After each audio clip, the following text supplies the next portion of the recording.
미국의 26대 대통령 데오도어 루즈벨트 대통령은 눈이 나빠서 두 개의 안경을 가지고 다녔습니다. 하나는 가까운 것을 보고 또 다른 하나는 먼 데 있는 것을 보았습니다. 그래서 항상 안경집을 이 속옷 가슴에 넣고 다녔습니다. 그 당시에는 오늘처럼 이런 안경집이 아니고 철로 만든 안경집이었습니다. 그래서 늘 이 두꺼운 안경집을 이 가슴에 넣고 다니는 것이 상당한 부담이 있었습니다. 그가 이제 정치 캠페인을 벌일 때 미러키에서 연설을 하게 되는데 갑자기 쉬랭크라는 이 남자가 그에게 총을 발사했습니다. 그 심장을 향해서 총을 쐈지만은 결국 그가 죽지 않은 것은 그가 항상 지니고 다니는 안경집, 철로 만든 안경집에 탄알이 뚫고 들어가지를 못했습니다. 그는 항상 안경집을 가지고 다니는 것이 부담스러웠는데 그날에 하나님이 나의 생명을 구하시려고 주신 안경집이라고 하면서 이제부터는 안경집을 더 이상 귀찮은 도구가 아니라고 고백을 했습니다. 우리에게 부담스럽고 귀찮은 무엇인가 있는 것은 하나님이 나에게 은혜로 주신 선물이다. 그렇게 우리가 믿고 그 어려움을 잘 감당한다면 여러분들이 가지고 있는 어려움이 그렇게 큰 문제되지 않을 줄 믿습니다. 우리 마음 자세가 환경보다 중요합니다. 어떠한 상황보다 나의 태도가 더 중요합니다. 나의 태도, 나의 마음, 나의 생각, 나의 자세가 이 환경보다 중요하다는 거예요. 이스라엘 백성들이 여러분들이 아는 대로 출애굽을 해서 광야에 들어옵니다. 제가 몇 번 가본 경험에 의하면 이 출애굽해서 이 홍해를 건너서부터 가나안 땅에 들어가는 가데스 바네아까지는 빨리 가면 2주 안에 가고 아무리 늦게 가도 한 달이면 도착합니다. 그런데 이 가데스 바네아에서 결국 정탐꾼을 보내고 12명이 다녀와서 보고를 합니다. 어려운 상황이고 그리고 가나안 땅의 현실은 도저히 우리가 들어가서 점령할 수 없는 강한 성이고 강한 백성입니다. 그래서 저들은 들어가지도 못하면서 마음이 두려워서 결국 40년 광야의 길에서 죽게 되었는데 그 이유는 가나안 땅의 그 어려운 상황보다 이스라엘 백성들의 그 마음 자세, 갔다 온 10사람의 보고가 우리는 그 사람에 비하면 메뚜기 같은 존재다. 이 마음 자세가 전혀 하나님의 그 능력과 하나님의 축복과 하나님의 약속을 전혀 생각하지 않고 자신들은 메뚜기 같은 존재라는 이 사실이 결국은 저들이 하나님을 원망하고 모세를 원망하고 애굽에 나온 그 기쁨, 홍해를 건넜을 때 그 환희의 찬양, 이 모든 하나님의 은혜를 다 잊어버리게 됐어요. 그러니까 중요한 것은 우리 마음 자세입니다. 아멘입니까? 이 마음 자세가 참 중요합니다. 사도 바울은 로마서 말미에 가서 자신이 복음을 전하면서 자신들을 도와준 사람들을 이렇게 소개하면서 감사 인사 말씀으로 로마서를 마칩니다. 그 내용 중에 주 안에서 택하심을 입은 루포와 그 어머니에게 문안하라. 그 어머니는 곧 내 어머니다. 도대체 루포는 누구며 그 어머니는 누구겠는데 이렇게 바울에게 신앙의 어머니가 될 수가 있었습니까? 루포에 대해서 마침 알렉산더와 루포의 아버지 구레네 시몬이 시골로 와서 지나가는데 저희가 그를 억지로 같이 가게 하기 위하여 예수의 십자가를 지우고 예수를 끌고 골고다라는 곳에 이르렀더라. 오늘 본문의 내용입니다. 루포는 억지로 십자가 진 시몬의 아들이었습니다. 구레네 시몬 하면 생각나는 것이 억지로 십자가 진 사람. 십자가는 억지로 져도 가치가 있는 것입니다. 주님은 누구든지 자기 십자가를 지고 나를 쫓지 않는 사람은 나의 제자가 되지 못하리라. 제자의 자격을 딱 하나 줬는데 자기 십자가를 지라. 누가복음 14장 27절 말씀입니다. 좀 더 구체적으로 마태복음 16장 24절에서 말씀하였는데요. 예수님께서 제자들에게 아무든지 나를 따라오려거든 자기를 부인하고 자기 십자가를 지고 따라오라 그랬습니다. 주님이 제자들에게 이 가룟 유다가 나간 뒤에 11명에게 너희는 마음에 근심하지 말라. 하나님을 믿으라 또 나를 믿으라. 너희는 11명입니다. 그런데 너희는 우리가 생각할 때 11명은 복수입니다. 그러나 원뜻은 단수로 설명했어요. 이건 뭘 말하는 거 아니? 11명 모두에게 다 근심이 있다는 거예요. 우리 주님이 그 중심을 보시는데 11명 모두에게 다 근심이 있다는 거예요. 세상에 근심 없는 사람 없습니다. 오늘 저녁에 참석한 여러분들, 우리가 다 몰라서 그렇지 깊이 들어가 보면 근심 없는 사람이 하나도 없어요. 특히 예수 잘 믿는 사람 보면, 예수님 따라서 어떻게든지 믿음으로 살려고 하는 사람들 보면 그 내면에 다 근심이 있어요. 다 어려운 문제들을 가지고 있어요. 그것 때문에 하나님 의지하고, 그것 때문에 겸손하고, 그것 때문에 하나님께 무릎 꿇고 살아갈 수 있는 거예요.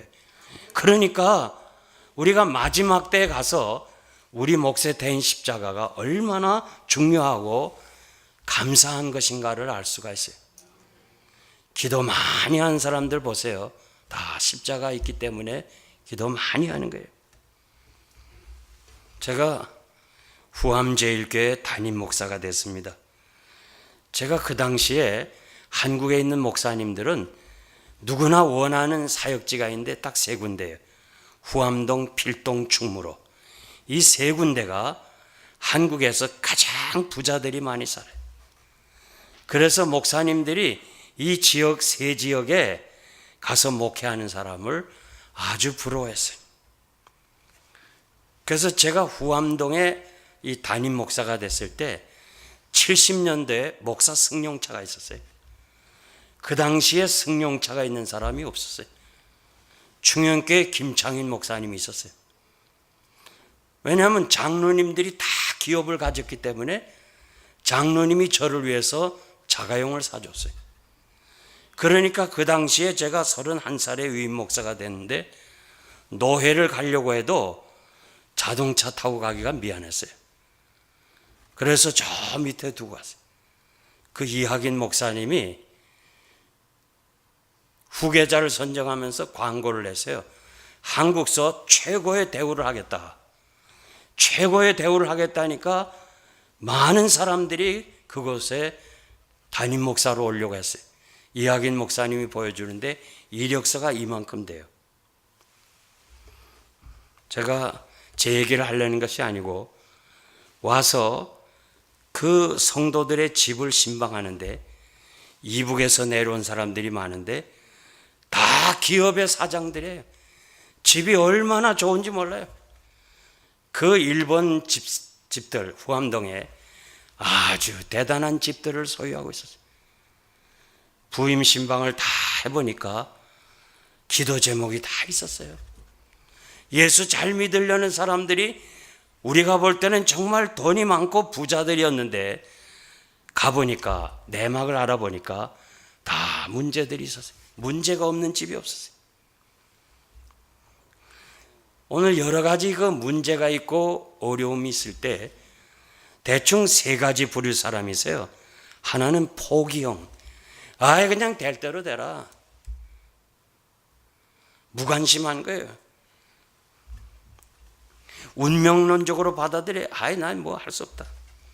의무형이 있어요. 내가 할 일이다. 내가 받아야 될 것이다. 마치 불교에서 업보를 얘기하는 것처럼 내가 뭔가 전생에 잘못했기 때문에 내가 이런 벌을 받지 하면서 의무적으로 감당하는 사람이 있어요. 십자가형이 있어요. 하나님이 내게 주신 십자가고 나에게 믿음을 주시는 십자가니까 내가 잘 감당해야지. 억지로라도 내가 지고 가야지. 이렇게 십자가형의 사람이 있어요. 오늘 사성교연 여러분, 이 세 부류 사람 중에 어떤 사람이십니까? 십자가 지고 가는 우리 성교원 여러분 되시길 바랍니다. 저는 오늘 저녁 이 구레네 시몬에 대해서 말씀드리면서 우리가 가진 문제, 남들에게 얘기할 수 없는 나만이 지고 가야 될 문제를 한번 다시 생각하는 기회가 되기를 바랍니다. 본문에 보니까 마침 알렉산더와 루포의 아비인 구레네 사람 시몬이 시골로 와서 지나가는데 저희가 억지로 가게 하여 예수님의 십자가를 그에게 지우게 하였더라고 기록하고 있습니다. 억지로 진 십자가, 이 말씀을 묵상하면서 우리 모두도 우리에게 맡겨주신 이 고난의 문제, 이 풀어야 될 숙제를 잘 감당하는 여러분 되시기를 바랍니다. 첫째로 시몬은 억지로 십자가를 진 사람입니다. 구레네 시몬이 억지로 십자가를 졌다고 그렇게 말씀합니다. 구레네는 아프리카의 북쪽에 있는 지역입니다. 시몬은 유대인입니다. 제가 이디오피아에 가서 안 사실은 그곳에 유대인들이 살고 있었습니다. 유대인들이 세계에 흩어져 살고 있습니다. 시몬은 유대인이기에 아프리카에 살지만 6월절 명절에 예루살렘에 와야 합니다. 해외에 흩어진 유대인들은 1년에 한두 번씩 예루살렘에 돌아와야 합니다. 무슨 일이 일어난지 전혀 모릅니다. 그는 예루살렘 성전에 올라가다가 웬 낯선 사람이 십자가 지고 가는 것을 그냥 보면서 무슨 죄를 졌는가? 어떻게 해서 이렇게 그 로마의 병정에 이끌려서 십자가를 져야 되나? 이런 궁금한 마음으로 그 뒤를 따라가게 되었습니다. 십자가는 80kg에서 100kg입니다. 굉장히 무겁습니다. 그 예수님이 십자가를 진 그 골고다 언덕길입니다. 수많은 사람들이 이 구경을 했을 것입니다. 제가 성지순례를 3번 갔다 왔는데 3번째는 그 가이드가 어디서 빌려왔는지 십자가를 빌려왔어요. 그래서 이 빌라도 법정에서부터 제가 십자가를 쳤습니다. 그 한번 여러분에게 보여드렸으면 좋겠는데 하여튼 사진 어디 있을 거예요.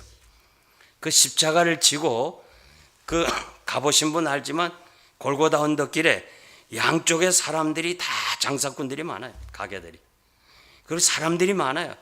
그 틈바구니에서 십자가를 지고 가는데 야 진짜 은혜돼요.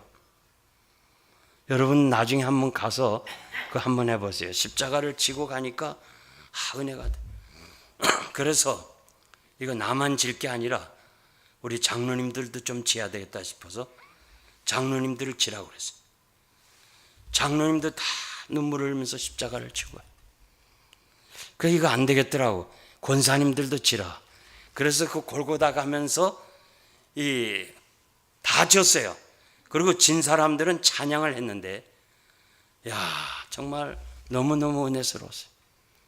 십자가는요 내가 져봐야 진짜 은혜가 되는 거예요.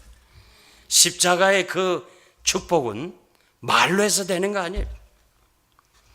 당시에 로마는 이 식민 정책을 썼는데 징병 제도가 있었는데 로마 병사가 어깨만 치면 그 순간에 징병이 되는 거예요. 이유가 없어요. 그냥 로마 군인이 하라는 대로 해야 돼요. 노예로 끌고 가고 싶으면 노예로 끌고 가고 자기들 뭐 하고 싶으면 다 그냥 데려가는 거예요. 로마 병정이 시몬을 어깨를 치고 십자가를 대신 지게 하는 거예요. 마가는 시몬은 억지로 같이 가게 하였다 그랬어요. 그러니까 이 본인이 좀 싫어했지 않겠어요? 그런데 군병이 억지로 가게 했다는 거예요. 억지로 십자가 졌어요. 본인의 뜻이 아니었어요. 기막힌 일이고 날벼락 같은 사건이죠. 아마 많은 사람들에게 조롱하고 가는 그 길목에서 조롱을 받았을 거예요. 사랑하는 성도 여러분, 왜 수많은 사람들이 예루살렘에 있는데 하필이면 구레네에게서 온 시몬이 억지로 십자가를 지우게 한 이유가 뭔가? 예수님이 너무 힘들어 십자가 지고 가다가 쓰러지니까 마침 옆에서 구경하던 건장한 이 청년을 이렇게 십자가를 지우게 해서 아마 본인은 그날 이건 정말 재수없다 생각했을 거예요. 내가 왜 이렇게 됐을까? 스스로 생각했을 것입니다. 그런데 성경에 나오는 사건들은 우연이 아니에요. 어쩌다가 된 사건이 아니고 하나님의 섭리와 예정 속에서 이 구레네 시몬을 통하여 영광을 받으시고 초대교회 위대한 지도자로 세우기 위해서 하나님이 그를 세웠다는 거예요. 자신은 이건 내가 아닌데 나하고는 전혀 상관이 없고 나는 정말 이거 부끄럽고 억지로 내가 이렇게 붙잡혀서 십자가를 져야했다고 생각했지만은 하나님은 그에게 향하신 뜻이 있어서 그 많은 사람이 구경했는데 이 시몬에게 십자가를 지게 하신 거예요. 로마서 16장 13절 보니까 주 안에서 택하심을 입은 루포와 그 어머니에게 문안하라. 어머니는 곧 내 어머니라. 루포는 시몬의 아들입니다. 시몬의 아내가 사도 바울의 믿음의 어머니가 되었습니다. 결국 시몬은 억지로 십자가를 지고 억지로 십자가 밑에까지 왔어요. 그것이 바로 초대교회의 귀한 지도자가 된 것이, 십자가와 관계한 사람, 십자가를 쳐다본 사람들은 진실로 하나님의 사람이고 하나님의 나라의 지도자가 될 만한 자격이 있는 거예요. 십자가 없이 어떻게 십자가를 증거할 수 있는 지도자가 되겠느냐 그 말이에요.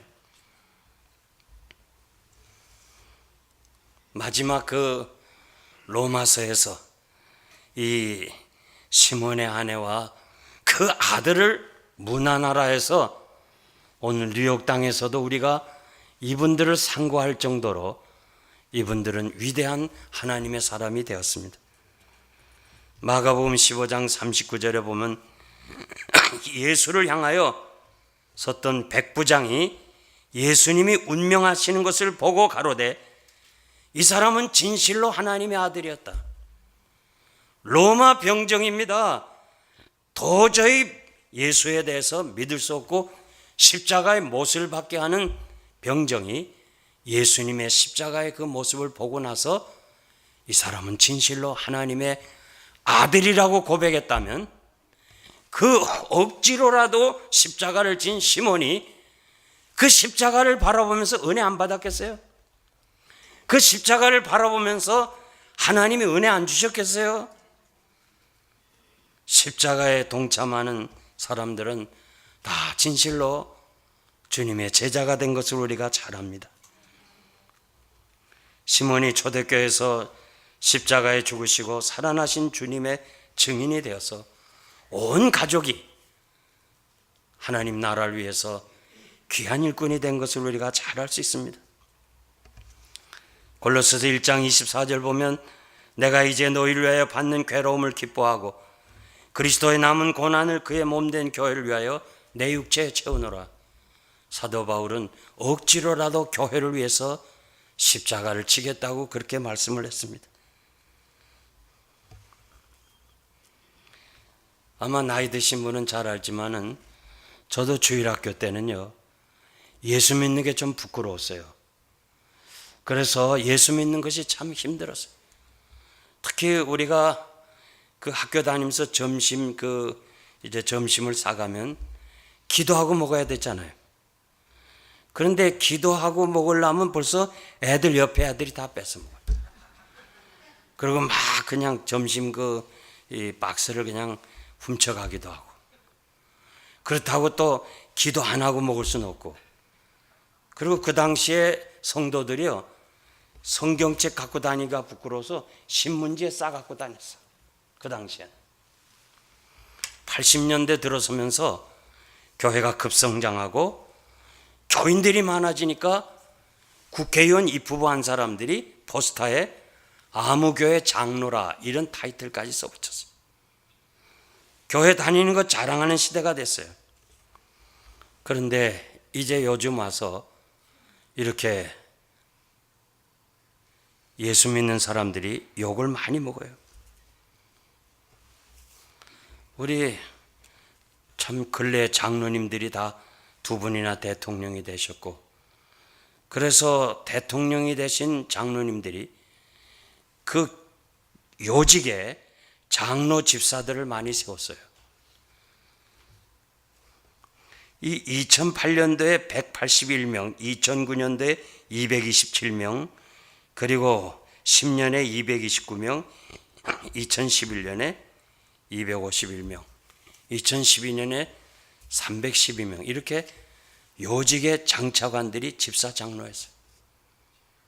그런데 이분들이 개중에는 훌륭하신 분들이 있지만은 잘못해가지고 교회가 어려움을 당한 게 많아요. 뭐 사건 났다 하면 내막으로 보면 교회 집사 장로들이었어요. 지금 한국교회는 성장이 멈추고 있어요. 건물은 크게 졌는데 전부 은행에 넘어가요. 아마 요즘 더 많을 거예요. 제가 알고 있는 상식으로도 한국 교회가 은행 빚을 진 것이 10조가 넘었어요. 그리고 그 이자가 600억 원이 넘어요, 1년에. 그러니까 이 교회들이 얼마나 어려움 당해요. 그 이유는 딱 있어요. 성도들이 십자가 지려고 하지 않아요. 교회를 세웠으면 그 교회를 위해서 내가 헌금하고 내 사명을 감당하겠다 이렇게 하질 않아요. 전부 편하게 신앙생활 하려고 그래요. 오늘 이 자리에 참석한 여러분들은 이 교회를 위해서라도 억지로라도 십자가 짐으로 복을 받으시길 바랍니다. 두 번째, 십자가는 감당하게 하십니다. 구레네 시몬이 주님을 대신하여 십자가를 졌습니다. 주님이 가신 그 골고다의 길은 슬픔의 길이고 이 길 따라 순례자들이 지금도 많이 올라갑니다. 제가 갈 때도 보면 어떤 사람은 그 올라가는 길을 무릎을 꿇고 올라가는 사람도 있어요. 막 피가 나면서 옷이 찢어지면서도 무릎으로 올라가요. 그런데 이제 쭉 가다 보면요, 옆에 기념교회가 있어요.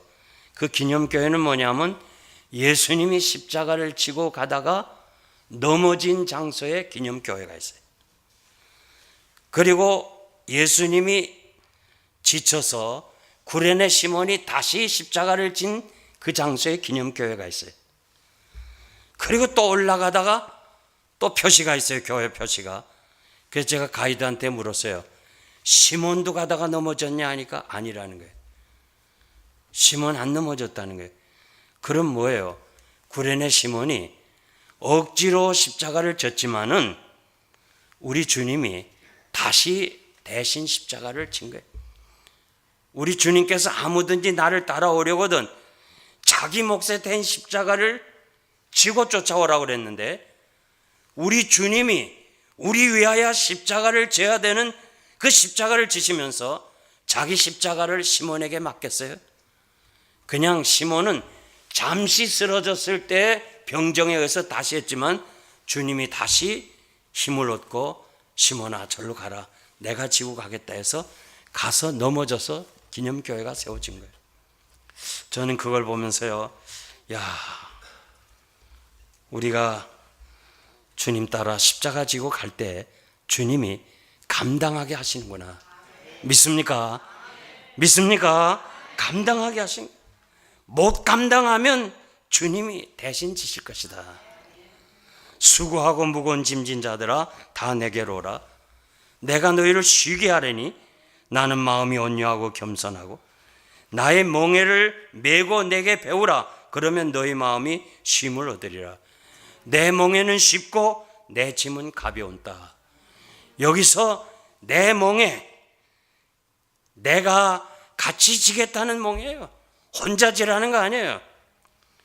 우리가 이스라엘의 그 문화를 안다면 우리 주님의 말씀을 더 이해하기 쉬운데, 이스라엘의 농사를 질 때 밭을 가는 거는 한 마리 소가 끄는 게 아니고 반드시 두 마리가 끄어요. 두 마리가 끄는데 한 마리는 강한 소고 한 마리는 약한 소예요. 함께 둘이 멍에를 매는 거예요. 사실 약한 소는 따라가는 거예요. 어미 소가 매면 새끼 소가 매게 되는데 새끼 소는 그냥 따라만 가면 돼. 힘은 누가 받는 거 아니? 어미 소가 다 받아요.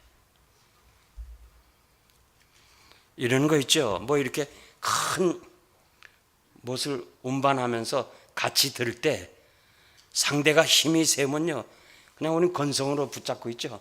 건성으로. 그래도 두 사람이 드는 거 아니잖아요. 바로 그거예요. 이 사실을 당시의 사람들은 잘 알고 있어요. 그러니까 주님이 말씀하세요.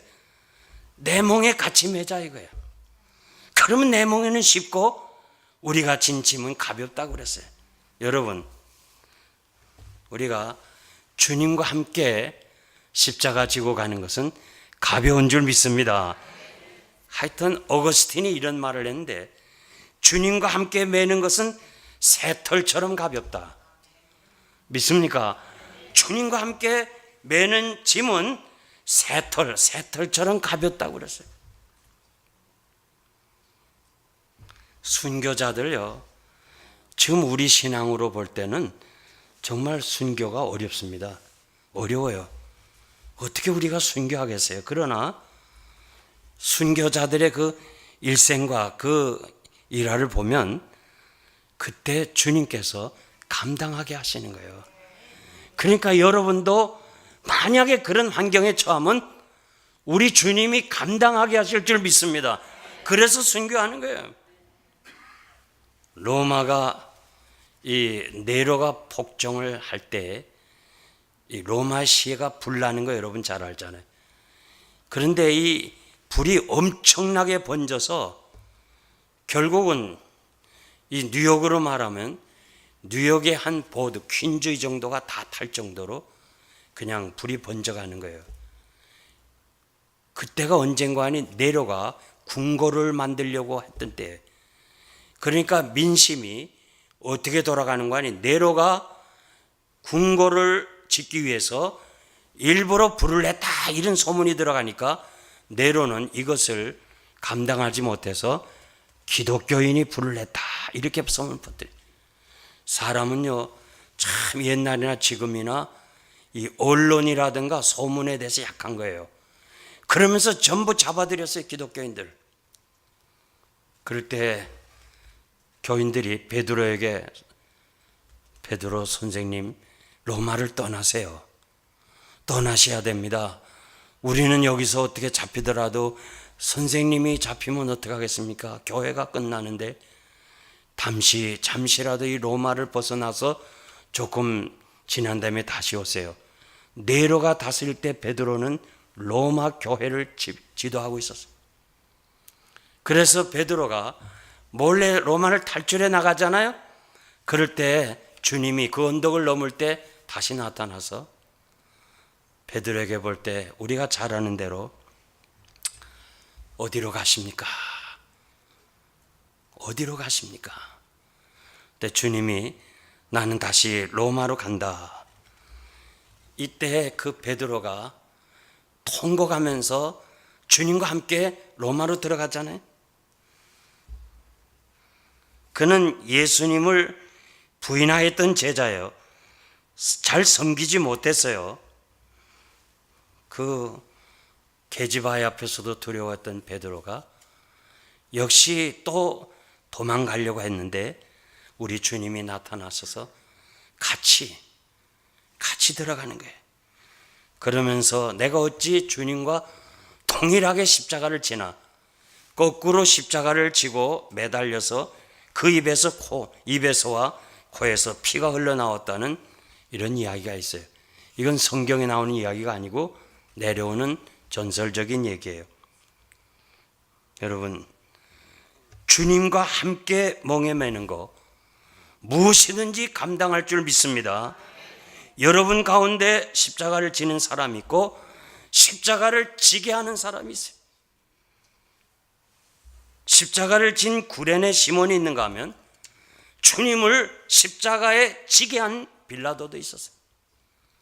우리가 아는 대로 빌라도는 예수님이 죄가 없다는 거 알아요. 소문을 들어서도 알고 신문에서도 알고 자기 아내가 꿈을 통해서도 이야기해 준 걸 알았어요. 그래서 그 마음 속에는 예수님을 놓아주고 싶은 마음도 있었어요. 만약에 빌라도가 예수를 십자가에 못을 박아서는 안 된다, 억지로라도 십자가를 졌다면 위대한 사람으로 남았을 거예요. 그런데 그만 이 반란이 무서워서 이 사람들이 반란을 일으켜가지고 로마 정부를 향하여 대항하면 자기 총독의 자리가 떨어지는 이것이 무서워서 그 한 세상 살다 가는데 억지로 진 십자가를 진 구레네 시몬은 오늘도 역사가 지나간 이 시점에서도 우리가 그분을 통해서 교훈을 받지만은 십자가를 지게 한 빌라도는 우리가 매번 신앙 고백하면서 오늘도 고백했잖아요. 빌라도가 십자가에 못을 박은 사람이다. 여러분, 억지로라도요, 우리가 교회를 위해서 성도를 위해서 십자가를 져야지 남을 십자가를 지게 해서는 안 되는 거예요. 요즘 사람들이 너무 부담 없이 신앙생활 하려고 해요. 예수를 쉽게 믿으려고 그래요. 여러분은 정말 십자가를 억지로라도 지기를 바랍니다. 이 성수주의를 우리가 해야 돼요. 제가 이번에 거제도의 옥포 제일교회 가서 그 이 목사님 통해서 들은 얘기가요, 참 은혜됐어요. 야, 성수주의라는 목사님이 여기도 있구나. 저는 부흥회하면서 주일날 대부분 교회들이 매식을 해요. 강사대접. 그래서 뭐 본의 아니게 뭐 배가 아프다든지 뭐 아침 다 먹어서 좀 먹고 싶지 않다 이러면서 매식을 거절하곤 하는데, 이분은 주의를 거룩하게 지켜요. 그러면서 자기 딸이 말해요, 거제도에서 장학금을 수여하는데 400만 원이에요. 400만 원. 400만 원 장학금 주는데 주일날 줘요. 주일날 장학금 받으러 오라 하니까 이 목사님 딸이 안 간다고. 그래서 선생님이 놀래가지고, 아니야, 이렇게 큰 돈 400만 원을 주는데 네가 안 오냐? 주일날은 우리는 아빠가 교회 예배 드려야지 장학금 받으러 가는 거 아니랍니다. 그냥 잠시만 왔다가 줄게. 아니요, 주의를 지키기 위해서 400만 원을 거절했다는 거예요. 야, 막 눈물이 나더라고. 아직도 목사님 같은 그런 분이 한국교회에 계십니까? 내가 막 너무 감동을 받았어. 그래서 다시 물었어요. 지금 그 딸 어떻게 됐습니까? 연세대학을 졸업하고 박사학위를 받고 지금 교수가 됐다는 거예요. 야, 어쩌면 그분은 나보다 더 훌륭해요. 내 아들이 잠깐 가서 400만 원 받아오겠다 할 때 그럼 너 잠깐 갔다 와라. 나는 어쩌면 그럴지도 몰라요. 너무너무 제가 부끄러웠어요.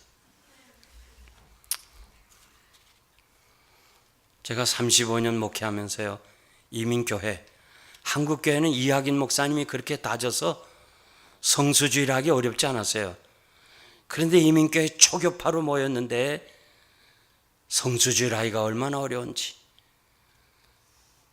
성결교에서 오신 장로님이 주일날 문을 여는 거예요, 가게 문을. 장로님, 주일 가게 문 열면 안 됩니다. 교회 안 나와요. 그 집에 가서 장로님 주의를 지켜야죠. 그랬더니 이 사람이 막 요즘 말이야 목사들이 뭐죠. 그럼 얼마나 욕을 많이 하는지. 그래서 제가 교회 예배 드리자 그래도 집에 갔는데 예배도 안 드려요. 자꾸 아내가 들락날락 하더니 그 다음엔 할 수 없이 왔어요.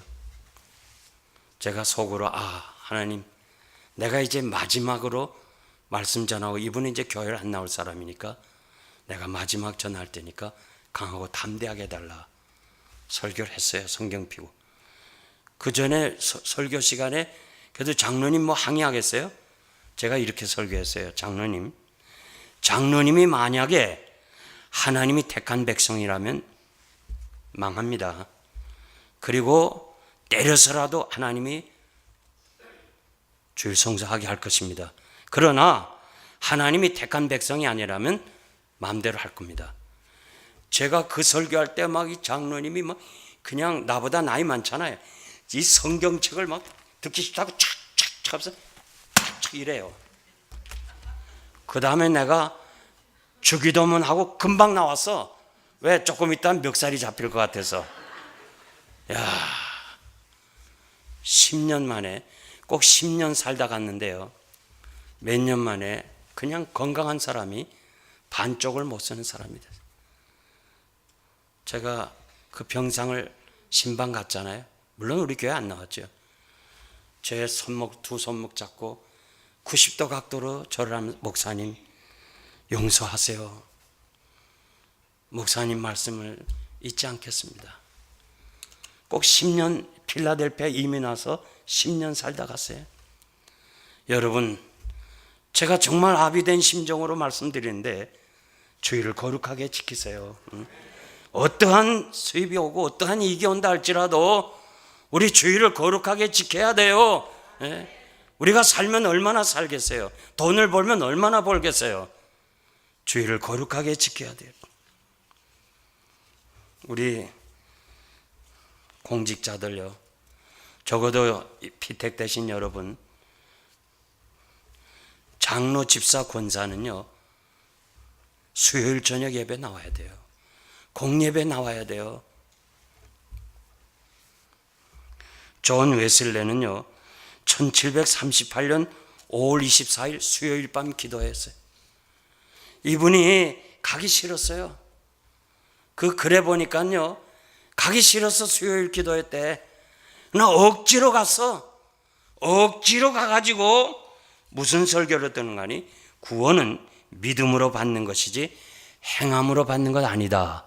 이 말씀 하나 들었는데 그는 감리교의 창시자가 됐어요. 요한 웨슬레 유명하잖아요.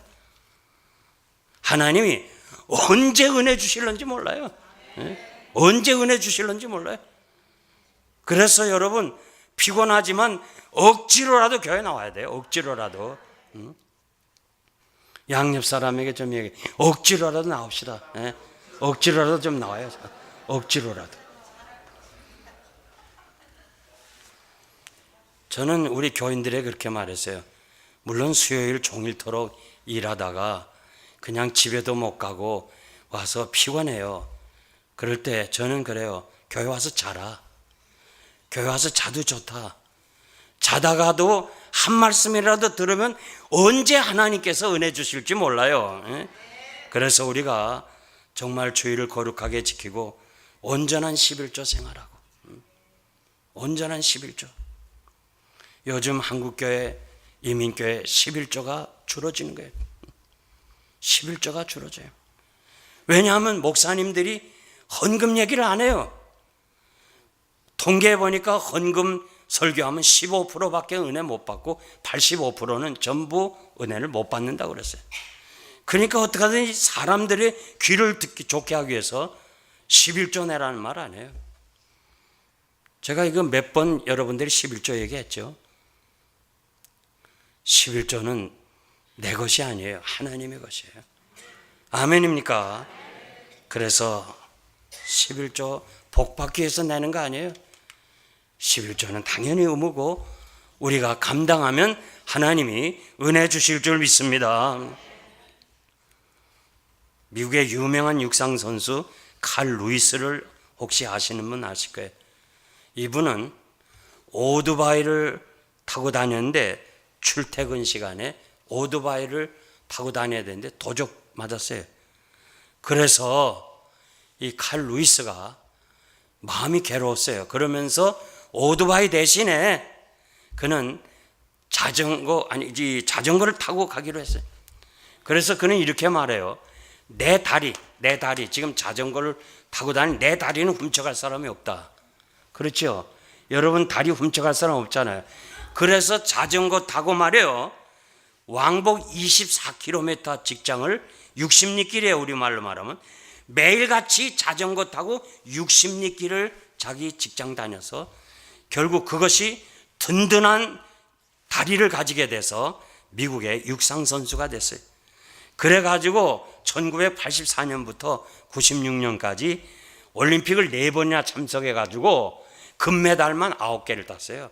우리 한국 같으면 하나만 따도 막 왕 큰 소리 칠 텐데 역대의 금메달을 9개나 타고 은메달 하나 10개를 탔어요. 4번의 올림픽에.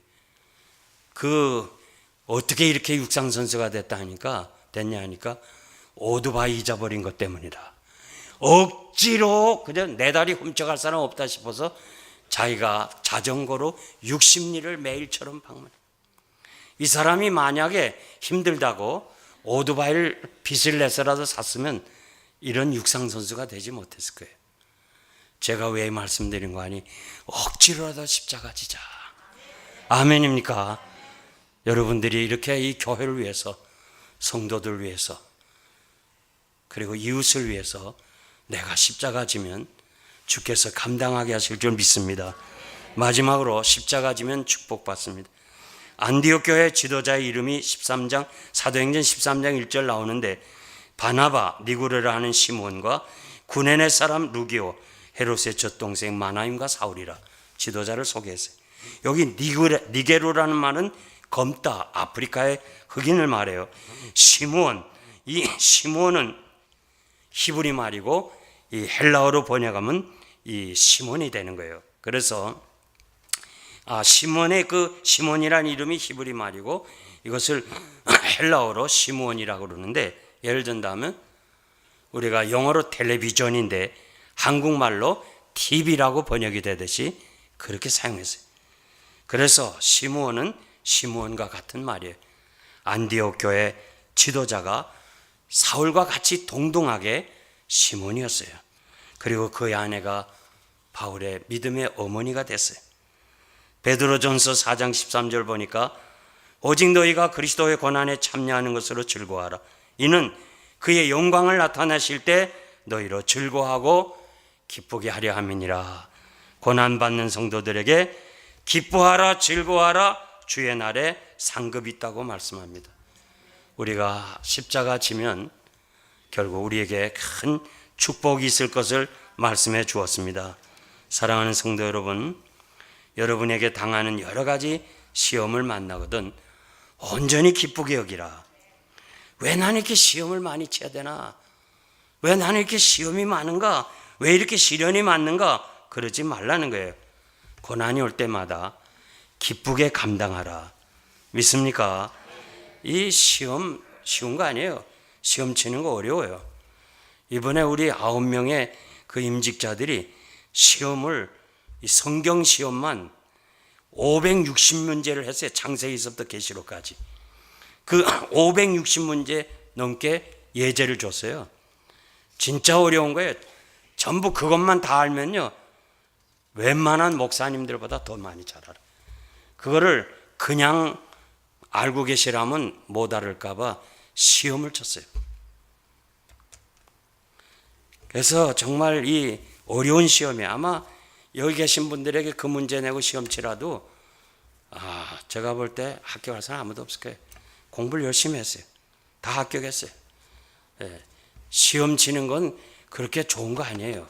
그런데 그 시험을 통해서 우리들의 그 지식이 자꾸 올라가잖아요. 저는 그 어려운 때 그 사당동굴에서 7년을 지낸 것은 너무도 감사. 그리고 박윤선 박사가 우리를 시험을 치는데 조직신학, 예를 든다면 로마서를 친다 할 때 로마서 조직신학을 다 머리에 둬야 돼. 그거 한 문제라도 틀리면 결국은 점수가 나쁘면 1년을 낙제가 되는 거예요. 그래서 얼마나 긴장을 했는지 지금 생각해 보면 그 시험 칠 때요, 대단히 힘들었어요. 그리고 이상근 박사, 그 사람은 구원론에 대해서 하여튼 첫 시간 앉아서부터 끝까지 전부 부르는 대로 빨리 받았어야 돼. 그 경상도 사람이기 때문에 막 말도 좀 이상해요. 그래서 그걸 막 받아 쓰느라고 팔이 얼마나 아픈지 몰라요.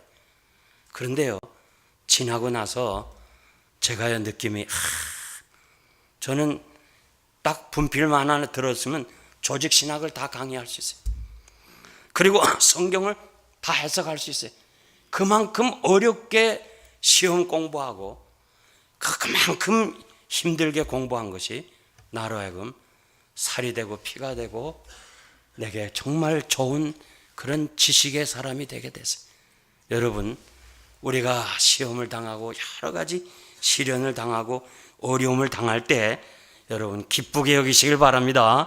그것은 여러분들에게 곧 축복으로 변하게 될 줄 믿습니다. 그래서 오늘 사성교회 여러분들이 내게 몫에 대인 십자가 잘 지고 감으로 여러분들이 복을 받으시길 바랍니다. 이제 제가 말씀을 맺겠는데요, 여러분 잘 아는 이 리버사이드 교회 알죠? 미국에서 제일 높은 종탑이고 또 록펠러가 지은 것인데, 그 평소에는 종탑이 높아져서 아무도 지나간 사람이 안 보고 지나가요, 높아서. 근데 어느 날 많은 사람들이 지나가다 다 봐요. 왜 보냐면 종탑을 수리하기 위해서 종에 사람이 매달려 있으니까 그걸 다 보는 거예요. 십자가 쳐다보는 사람 없어요. 근데 십자가를 지면은 사람이 쳐다보게 되는 거예요. 아멘입니까? 아멘입니까? 여러분들이 그냥 다녔을 때 여러분 쳐다보는 사람 없어. 그러나 이 교회 위하여 눈물과 정성과 희생을 바치면서 내가 십자가 질 때 우리 온 교회가 쳐다볼 수 있어요. 모든 사람이 다 쳐다볼 수 있어요. 사랑하는 성도 여러분, 특별히 우리 사성교회원 여러분, 정말 여러분들에게 말씀드리는데 십자가 잘 지고 가세요. 억지로라도 지고 가세요. 은혜 될 줄 믿습니다. 기도합니다.